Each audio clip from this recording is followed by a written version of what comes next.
Hey everyone, it's Kaifu here with game 1 in the series between Carn and David. With Carn on the left side playing Mikage, while on the right side we have David playing Fiethsing. So this will be a Mikage versus Fiethsing matchup. So Mikage is a very heavy based on control matchup, so it's pretty much you utilize your removal spell for one spell such as time space, water transformation, combination with bow and so on. So using a lot of control cards to keep your opponent in check, along with hand destruction to keep your opponent not reserving cards they need to combo off. So you're disrupting their play in the early, mid, and late game, and trying to finish off with your late game cards such as Riza, Melda, and also your Mikage on the J rule side, and start smacking for a ton of damage to the point that your opponent can't do much.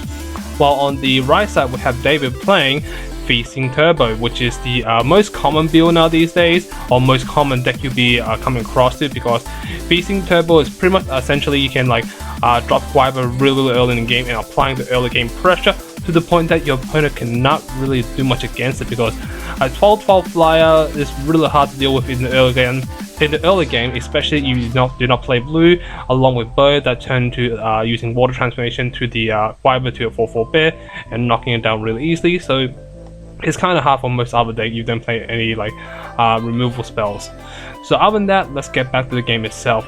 Currently life point wise 4,000 compared to 3,500. We did notice that Carn used the lightning strike quite early in the game, so he's playing very aggressively instead of slow paced game. So that could be one of his misplay he just did right now. Reasons being because if he didn't lightning strike right off the bat, he could have killed the Tama before the token kicks in. So how it works is that he played Tama, he played the bird and Tama, right? And Tama, before Tama hits the field, is still casting, so the token comes in first because Fiethsing is an automatic trigger effect, so it triggers on the dot, so token resolve first before the card or Tama comes into play. So what he could have done is just lightning strike the token, and when he lightning strike the token, then obviously Tama comes to play, and then he doesn't have the requirement to drop Gwiber really early, which David actually did. So now applying a lot of pressure onto Carn, because he's facing a Gwiber and a Tama in play. So he actually used the Mikage effect to knock down the token away, so a less field present for him. But however, it doesn't really matter at this point in time, because David already had the Gwiber in play, so he can apply a lot of early game damage. And we did notice that David didn't actually play the bow right away, so meaning that indicating to the opponent he's not playing rules Moria, meaning that so he doesn't have to worry about Gwiber and so on, because usually a lot of players will drop down the Regalia and tap the stone, so hoping the rules Moria kicks in. But since David tapped for stone first and then play the Regalia, indicates to the opponent, or should indicate to the opponent, that he might not be playing rules Moria in the main board. So currently life point wise 2,600 compared to 3,500 life point. So both players made some minor misplay already, which is first Carn actually using the lightning strike way too early in the game. And let's see, and obviously David should have bluffed the fact that he could be playing rules more in the main board, saying that to the opponent, well, I might have rules Memorial, so you'd be very careful what color or what stone I'll be hitting soon. So that's an assumption from that point of view. Carn plays bow down and then paying 2, playing a very interesting card. He actually teched in the I can't remember what the card call is there. It's pretty much is from the Mikage trial deck. So what it does is that I believe from the trial deck, don't quote me on that. What it does is that whenever a resident has been dealt damage this turn, this card instantly destroys it. So it's pretty much a pseudo version of a Camellia in a way, or a Demon Flame, should I say, most likely Demon Flame, but it's a pseudo version of it. Tama attacks directly, but how in comes the block. The bow won't be enough to kill it, so 400 plus 200, and I believe that resonate is a 5/7, so meaning no damage being dealt to or able to kill it. So kind of a waste of play of the bow, to be honest. But that was a little misplay that he did. But however, he did drop the Prisia surprisingly, and killing off the resonance, and not allowing his opponent to have any field present and dropping another bow in play for extra defensive plays, and obviously he can attack the Gwiber directly, but however he has to be very careful or he will walk into water transformation, which he does at the moment. Walk into water transformation, combination of both, so taking care of the Gwiber and less problem for Carn to deal with. So again, life point wise 2,600 compared to 3,400 or 3,500 life points, should I say. So now at the moment, Carn doesn't have a lot of cards in hand, so which is bad indication, because usually a control deck you usually have one more cards than your opponent, but he did drop a lot of Regalia in play, so he does reduce his hand.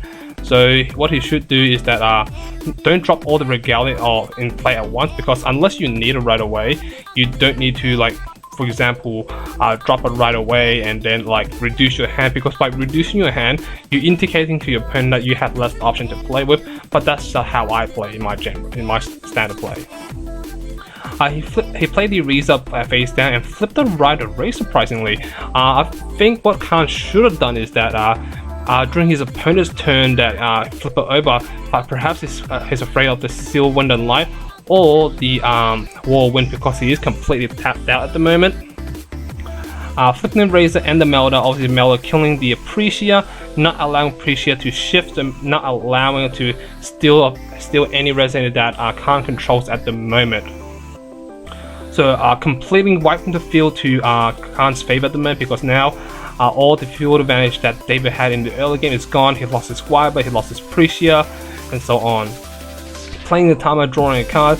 So yeah, playing a lot of draw powers at the moment, dropping another Tama, drawing another card, and producing token from the Fiethsing effect. So again, easily grabbing back all the field present, but however, David needs to apply the early game pressure, so he has to drop a Gwiber or something like that on the line. If he doesn't drop a Gwiber anytime soon, he is in a lot of trouble. In comes the others, Melder, and in comes the Seal Wind and Light, so he doesn't want too many Melders in play because he can't handle that much in general. So not leaving a good option for David at the moment. But however, his life point is slightly higher, or just a lot higher than Carn's, so meaning he's a good indication for him. But however, field wise, not looking too good for David at the moment, because he's completely tapped out. He only has 2 times to block with, and Carn does have the option to J activate at the moment and swing for a lot of damage, because he does have the Leveve in play, and David does not have Death Sight on the battlefield yet. Attacking directly for 1000 with the Melder. What can he actually do now? David has double bow in play, so he can just block with 1 Tama and double bow into it, but that would be a waste of the double bow because you're using a lot of resource to get rid of it. So he takes it instead. Attack directly for 800. Let's see, will David take this damage in general? Now if I was David, I would just double bow it right now, because 800 direct damage from the bow is pretty much guaranteed killing it instead of wasting a Tama. Or he can just block with a Tama and force the opponent to waste a bow, but which is a fair trade-off because he's dealing damage directly to you anyway, so he's not losing a lot of value out of it. So David should actually double bow his which he does doing at the moment. Double bow directly to the Riza, and obviously Carn's gonna sacrifice it with the Levave and giving more damage and giving the option for Carn to J activate and doing a ton of damage at the moment. So at the moment, Carn already pumped it once. So in comes the J activation. So currently Mikage is sitting on 11 damage with 900 HP or 900 defense. So he does have a few blood counters. I can't remember how blood counters he perhaps maybe have. I believe 1 or 2 or even 3 perhaps. Tapping down the Leviathan once more. So now he's thinking, should he sacrifice the Melder? Now if I was Carn, I wouldn't sacrifice the Melder, because unless he's forced to, you don't need to sacrifice it, because Melder is one of your big hitters, and your opponent doesn't have a big threat on the field, so meaning that there's no reason to sacrifice the Melder in the first place. So what Carn should do now, he attack directly for at least 13 damage, because he tapped down the Leviathan once more.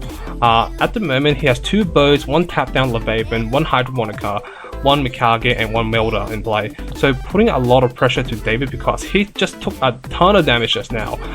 And not only that, he only has 2 Tamas and 2 bows, and one of the bows only has 1 counter left, compared to Carn's 2 bows with 1 counter each, and 1 counter and another one with 2 counters. So, and not only that, Carn does have a water transformation in his graveyard, allowing him to turn any big resonator into a 4/4 bear and killing off with the bow. Now David did tap for a stone and it's a blank card. Now that is a basic magic stone, basic green magic stone from what he said. He ran out of basic magic stone or he couldn't get it on time, so he's just using a proxy for now. So let's see. He's playing his Sacred Elf. I've been dropping the Gwiber again. Again, the Gwiber isn't a big threat at the moment because all Gwiber has to do is that attack, and then water transformation comes in and obviously turn into a 4/4 bear. Not only that, it can't really do much against it because unless David has Seal, Wind and Light in his hand, preventing the water transformation from resolving, that Gwiber is not a big threat to Carn at the moment. So all Carn has to do is that attack directly with the Mikage, and obviously doing a ton of damage directly because obviously even the Mikage gets killed by Gwiber. Say that David has Seal, Wind and Light in his hand, which he does at the moment. Say that he has it in hand. It doesn't really stop applying the pressure from Carn because David can easily lose out that battle because he will lose the Gwiber, and obviously Carn will lose the Mikage, but however the Mikage has imperishable already, so even dies by battle, you still have the second option to Judgment once more. So now David's in the tight spot. He actually took a ton of damage from the Mikage, from the Melder. What he should have done, he should have just blocked with one of the Tama and forced out the bows to come out, so meaning that less counter for the bows, the better for David. Because now what the whole situation is now that I swing from Mikage, and obviously if the Gwiber easily turn to a 4/4 bear before the battle, it puts David in a stressful position because he'll be forced to use the Seal, Wind and Light and put himself in a terrible position. But however, we see Carn passing turn, afraid not to attack directly because the 2 magic stone open, which is great for David so he can buy some time and so on. But let's see what can David actually do now. Currently field wise, 2 Tama, 1 Sacred Elf, 1 Gwiber, 2 bows compared to 1 Mikage, 1 Melder, 2 bows, 1 Leviathan and 1 Hydromonica. And not only that, Carn has the option to tutor for any cards he wants from his deck to add to the top of the deck and draw into it, so he can search for a hand destruction card such as for example Dark Storm or something like that to get rid of the problematic cards. And in comes the water transformation, turning a 4/4 bear, but in comes the Seal, Wind and Light, but preventing from resolving. Obviously he still have the blocking phase, which he does do, and using the blood counters to or not using blood counters, he actually is saying that I'm not using the blood counters, I can use the blood counters later to get rid of that Gwiber easily. Plus, since the Gwiber is tapped down, I can just Judgment next turn and swing for direct damage. So that's going to be a good option for Carn at the moment. But however, if David doesn't have a second Gwiber in hand, it's going to be very hard for him at the moment because without the second Gwiber, he can't defend against the flying Mikage with swiftness.